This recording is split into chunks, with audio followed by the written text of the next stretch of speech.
आपल्या राज्यात लहान, मध्यम आणि मोठ्या अशा आकाराची एकूण धरणं आहेत 2994. या धरणात सध्या पाणीसाठा किती आहे? तर 75.77%. गेल्या वर्षी याच काळात या धरणात पाणीसाठा किती होता? तर 90.32%. म्हणजे यंदा गेल्या वर्षीच्या तुलनेत पाणीसाठ्यात 14.55% तूट आहे. त्यामुळे राज्यात पाणी प्रश्न अधिकच गंभीर बनू शकतो असं आता दिसायला लागलंय. पण हे झालं राज्याचं. मराठवाड्यातील धरणातील पाणीसाठा फक्त 40% एवढाच आहे. त्यामुळे मराठवाड्याला कोरड्या दुष्काळाचा सामना करावा लागेल याची चिन्ह आता पुरेशी स्पष्ट झाली आहेत. मग राज्यातील सगळ्याच धरणात पाणीसाठ्याची आज काय स्थिती आहे आणि राज्यात पाऊसमान कसं राहिलं हेच जरा मी उलगडून सांगणार आहे. नमस्कार, मी धनंजय सानप. ॲग्रोवनच्या बळीराजा जागा हो या खास सिरीजमध्ये तुमचं स्वागत. आता बघा ना, पाणी या दोन शब्दांभोवती मानवी संस्कृतीचा डोलारा उभा राहिलेला आहे हे आपल्याला माहिती आहे. मानवी इतिहासाची पानं उलटून पाहिली तर लक्षात येतं की पाणी नसतं तर कदाचित आज आपणही नसतो, म्हणजे तुम्हीही नसता आणि मीही नसतो. मानवी संस्कृतीच्या विविध टप्प्यावर इतकं महत्त्व क्वचितच इतर गोष्टींना लाभलेलं आहे. आज महाराष्ट्रात याच पाण्याचा प्रश्न अधिक गंभीर बनलेला आहे. मॉन्सूनने राज्याच्या काही भागातून माघार घेतली आहे. पुढील 2-3 दिवसात मॉन्सून महाराष्ट्रालाही रामराम ठोकण्याची शक्यता आहे असं हवामान विभागाचं म्हणणं आहे. म्हणजेच मॉन्सूनचा हंगाम अधिकृतपणे संपेल. यंदाच्या मॉन्सून हंगामात राज्यात दीर्घकालीन सरासरीच्या 96% पाऊस झाल्याचं हवामान विभागानं जाहीर केलंय. पण मॉन्सून हंगामात धरण क्षेत्रात चांगला पाऊस पडलाच नाही. त्यामुळं राज्यातील बहुतांश धरणांच्या पाणीसाठ्यात वाढ झालेली नाही आहे. विभागनिहाय आकडेवारी पाहिली तर काय दिसतं? राज्यात आहेत 6 विभाग. कोणते विभाग आहेत? नागपूर, अमरावती, छत्रपती संभाजीनगर, नाशिक, पुणे आणि कोकण. त्यात सर्वाधिक धरणांची संख्या कुठे? तर मराठवाड्यात. मराठवाड्यात आहेत 920 धरणं. जलसंपदा विभागाच्या 7 ऑक्टोबरच्या आकडेवारीनुसार या धरणात केवळ 2942.83 दशलक्ष घनमीटर म्हणजेच टक्केवारीत सांगायचं झालं तर फक्त 40.53% पाणीसाठा आहे. गेल्या वर्षी याच काळात 87.3% पाणीसाठा या काळात होता. म्हणजे यंदा 46.5% एवढी तूट आहे. ती कुठे? मराठवाड्यात. ताज्या आकडेवारीनुसार राज्यातील मोठ्या धरणात 83.50%, मध्यम धरणात 67.93% आणि लहान धरणात 45% पाणीसाठा आहे. राज्यातील तब्बल 44 धरण क्षेत्रात अजूनही दमदार पाऊस पडलेला नाहीये. उजनी, जायकवाडी, मुळा, मांजरा, माजलगाव, यलदरी, निम्न दुधना, तेरणा, खडकपूर्णा, पेनटाकळी, बेंबळा, गिरणा, वीर अशा महत्त्वाच्या धरणातही पुरेसा पाणीसाठा उपलब्ध झालेला नाहीये. काही धरणं अजूनही कोरडी आहेत. राज्यात जून महिन्यात मॉन्सूनचं आगमन उशिरा झालं. जूनच्या 3ऱ्या आठवड्यात पश्चिम घाटमाथ्यावर आणि पूर्व विदर्भासोबतच मराठवाड्यात चांगल्या पावसानं हजेरी लावली. त्यामुळे धरणातील पाणीसाठा वाढला. पण पुढे जुलैच्या 3ऱ्या आठवड्यापर्यंत पावसानं दडी मारली.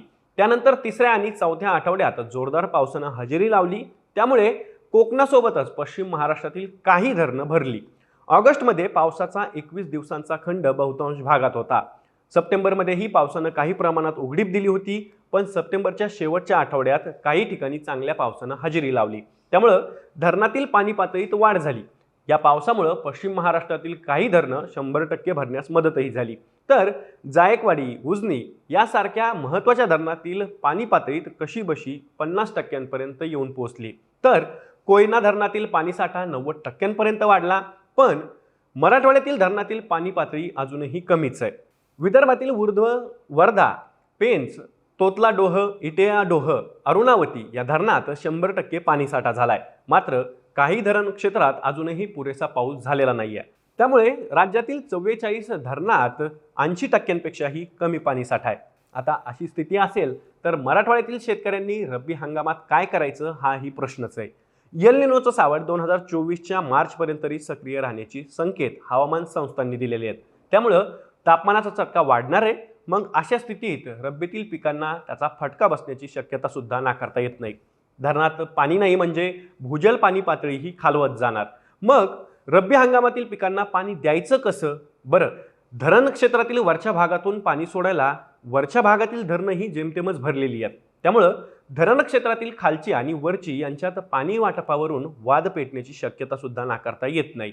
मराठवाड्यातील काही भागात असे वाद आत्ता उभे राहिल्याच्या बातम्याही येऊ लागल्यात. पण हे सगळं का घडतंय याचा कधी विचार केलाय का? तर त्याचं कारण आहे मान्सून हंगामातील पावसाच्या दडीमुळं आणि त्यासोबतच मराठवाड्यातील वर्षानुवर्षे रखडलेल्या प्रकल्पांमुळे. मुख्यमंत्री शिंदे आणि उपमुख्यमंत्री फडणवीस पवार यांनी मराठवाड्यात बैठक घेऊन सिंचन प्रकल्पासाठी 13,000 कोटींची घोषणा केली. कधी घोषणा केली? मराठवाडा मुक्तीसंग्राम दिनाच्या 75च्या निमित्तानं. दरवर्षीप्रमाणे यंदाही विशेष पॅकेजचं गाजर देऊन मराठवाड्याच्या तोंडाला पानं पुसली.